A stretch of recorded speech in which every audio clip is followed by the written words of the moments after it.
there's a lot of skepticism around like the creative and the authenticity. And like when I think about AI, what gets me excited is not the like fake shit. It's not the like fake commercials and fake content. For me, it's more like all the things that I can't do myself. So like I have an idea, I can now go like generate the copy, generate the design, generate a landing page, generate code to give to someone. I could edit videos. Like it's making me like a full stack marketer. I want to have our website be like our free product, and it's the best content you could get for B2B marketing. It's not revolutionary. A guy adds content to website. Like good marketing strategy, bro. You're such a genius. This is thought leadership right here.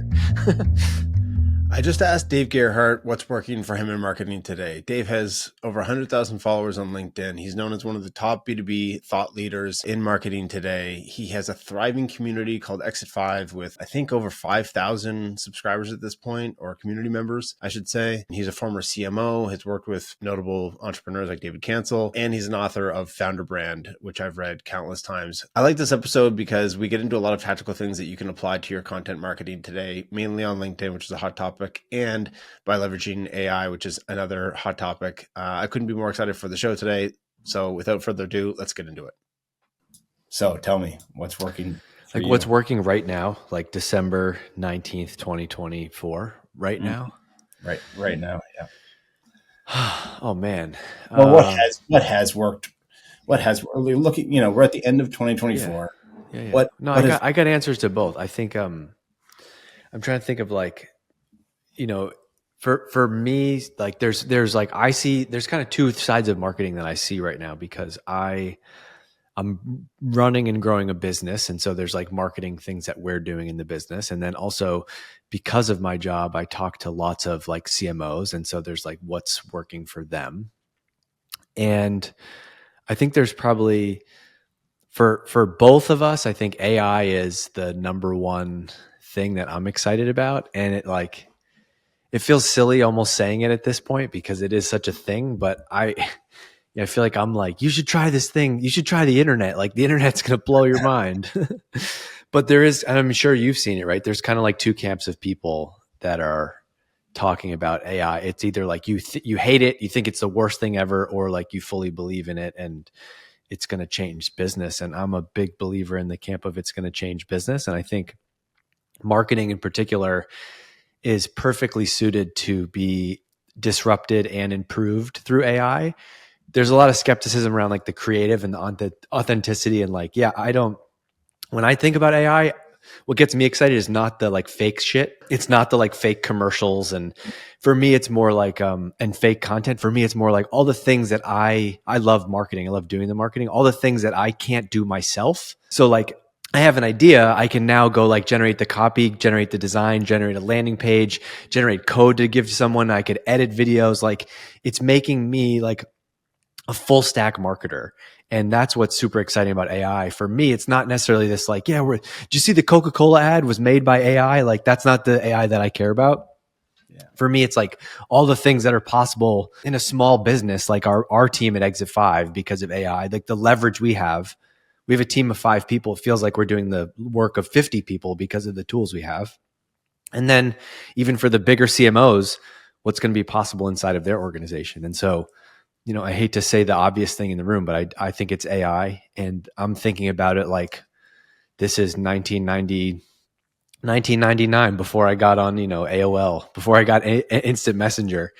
I'm finding out about all that right now. And I think we're going to look back on it like that. Okay, let's get more specific. What does your tech stack look like? What tools are you using to take advantage of AI? So I spent a lot of time like not super involved in using AI tools, like as recently like about a year. And there was a company called Jasper that was like sponsoring Exit 5. They were like one of our first big sponsors, and this was 2 years ago.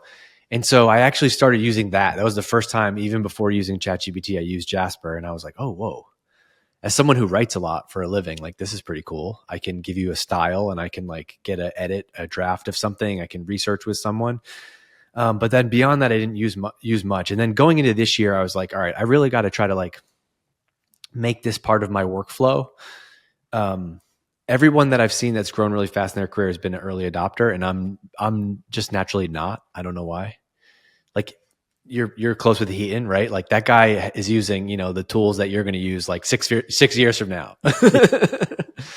And so I'm trying to push and my former CEO and boss, David Cancel, him and Heaton were close, and he's the same way. Like that guy would have 100 SaaS products that, he's using them all right now, and I've never heard of half of them. And so with AI, I'm trying to push myself to be like, go learn this. This is a new thing. So I just basically went into this year and I was like, any AI tool that seems useful that comes across my desk, I'm buying it. And I have them all pinned in my browser now. So I'm forcing myself to use them every day. So the main tools that I'm using right now are ChatGPT and Claude.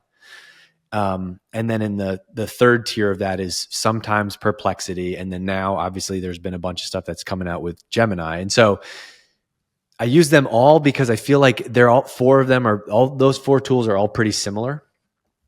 And I just want to kind of see the different flavors of things that I get from each one of them. And so, as an example, one of the ways that I use Claude is I do a podcast.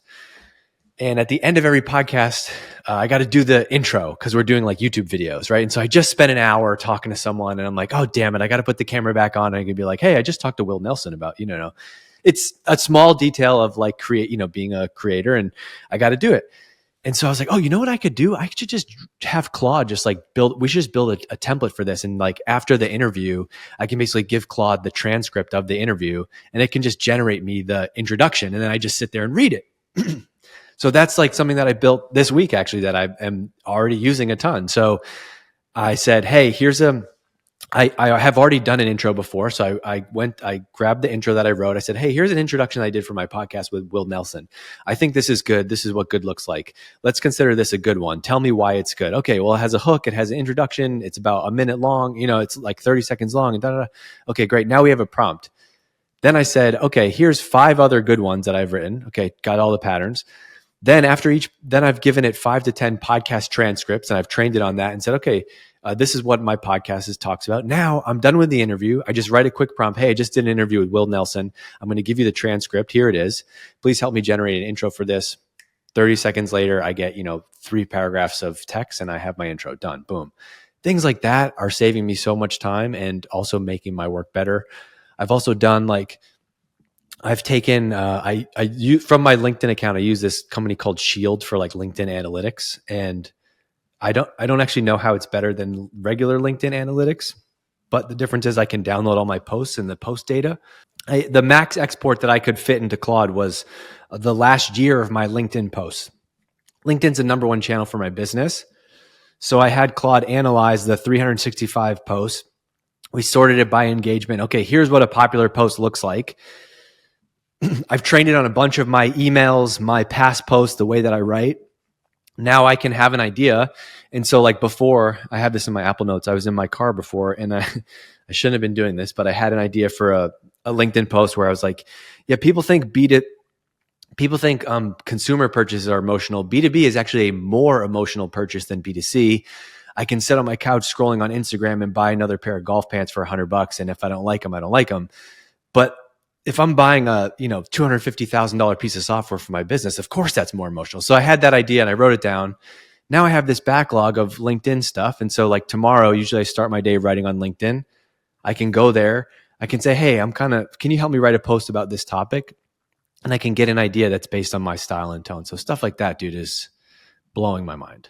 Yeah, you're a 10x creator or marketer or whatever the case is for you with AI. Yeah, now, and I think the fun part is like I'm not just copying and pasting and being like, look what I wrote. Like I'm taking it, my initial idea, taking it, copying it, then editing it, then rewriting it again. Like the art of writing is editing. Yep. And so, especially from a marketing perspective, I'm not writing a novel here. I'm looking for an email copy, landing page copy. There's a template for this stuff. Okay, let's switch gears because I want to tie this back to generating leads, which is really what most marketers are wanting. They want their content to generate leads. Can you speak to the type of content or the content that has generated new leads for you, or for even more broadly for CMOs that you're working with? How does our content generate leads? Yeah, and maybe even more specific, like what content generate leads, and not an impression, not a follower, not How a do you like. get people on your email list? Yeah. I think it's about not. I think it's ultimately it's about knowledge. I think the best marketing is education and information. And so, how can you be the number one resource for your ideal customer? I think that is kind of timeless. And so, whether and industry agnostic, I guess. Like if you sell to HR, there's going to be people who work in HR that want to be better at their job or need a resource about their job. Like, so you can be that, create Yep. content about that. Or if you're a plumber, it doesn't matter. But in my world, it's B2B.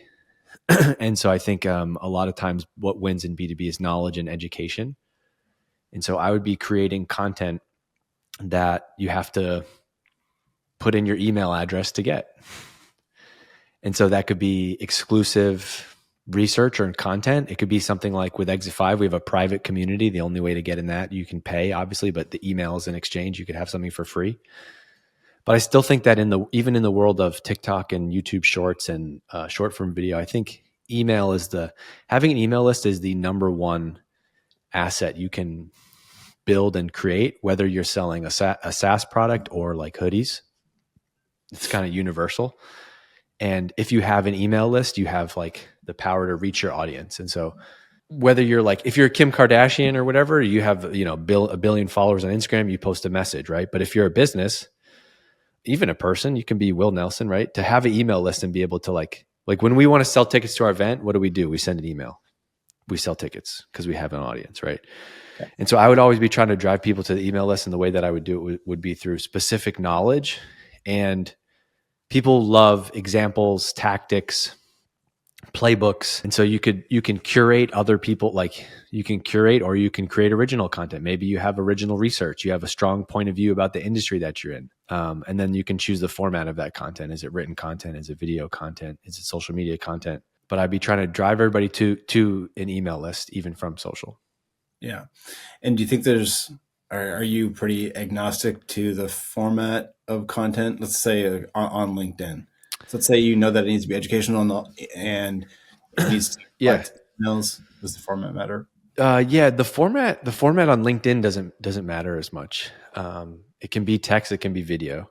Same with X, right? Versus like if you're trying to pick which channels to be on and you've never made a video in your life, like is putting all of your eggs in the TikTok basket and trying to like overnight become this like amazing short form video creator probably the best idea? No, I'm naturally more introverted and I write a lot. And it's like, okay, well maybe just start writing text posts on LinkedIn and X. Like that's an amazing way to people still don't get it. They don't get it.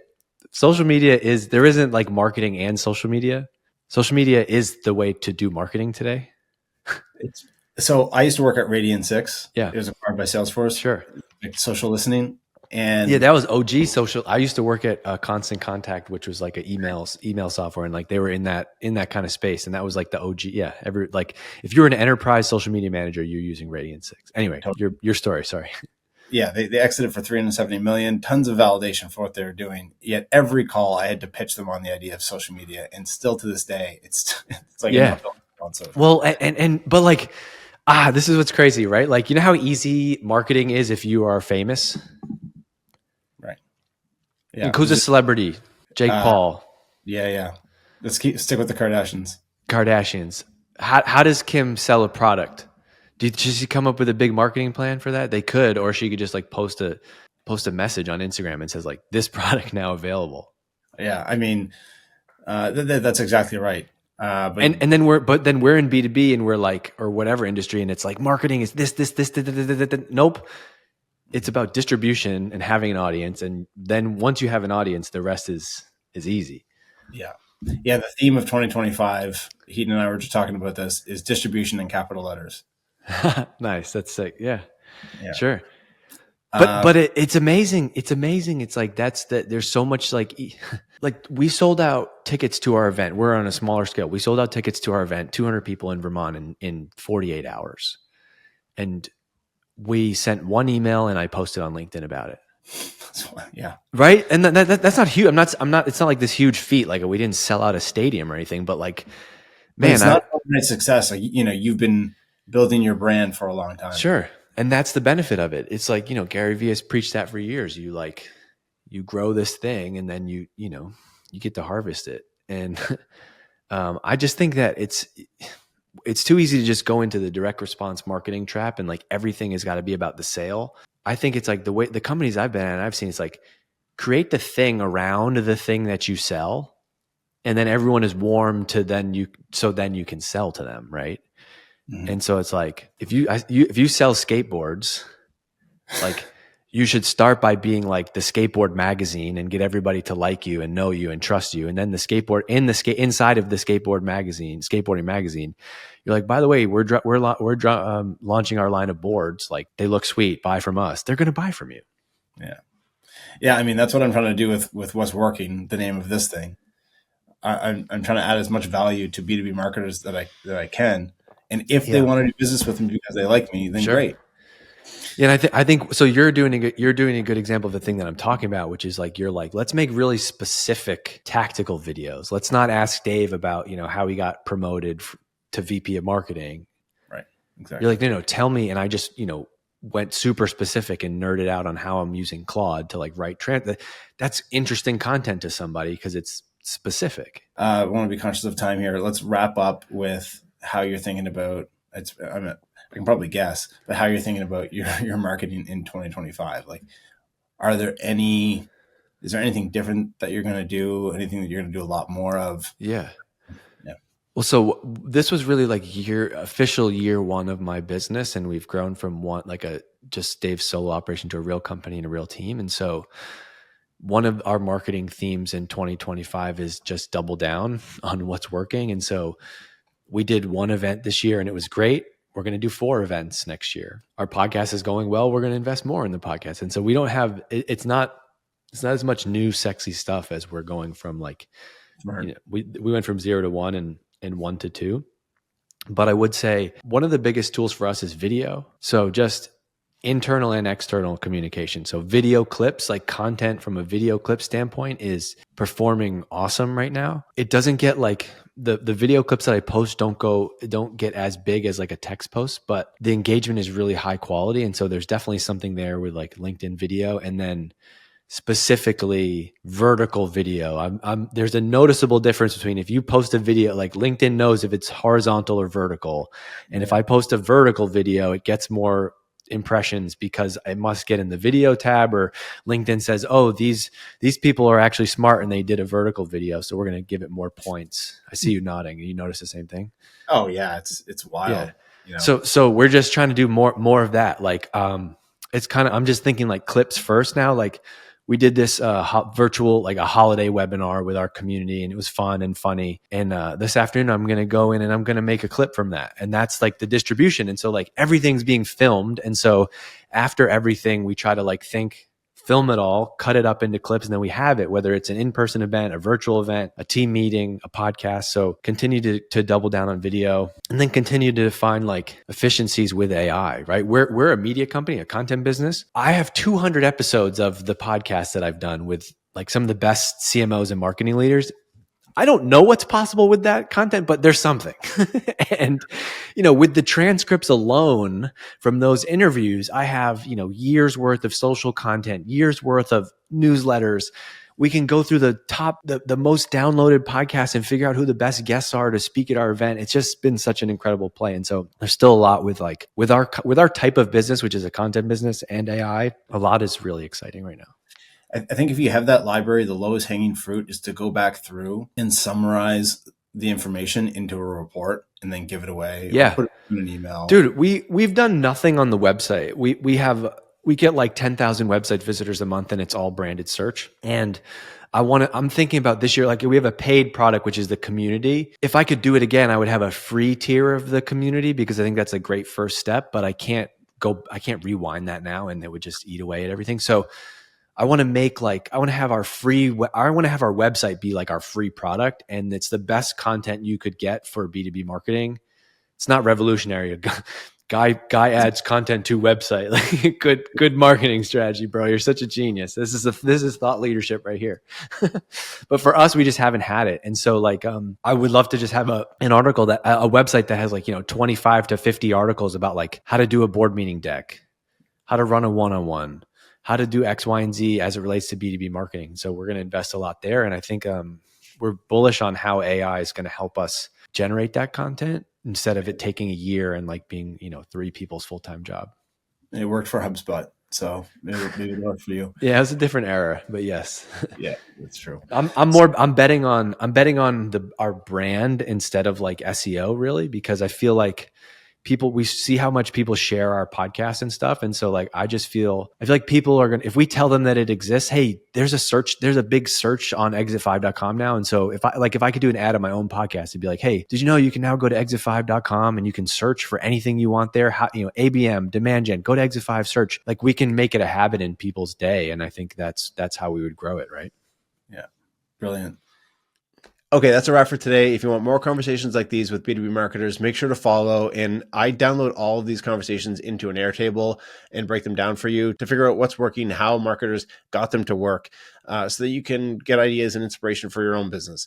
Go check it out. It's at whatisworking.co. There's a link in my bio, and there's probably a link in the show notes below.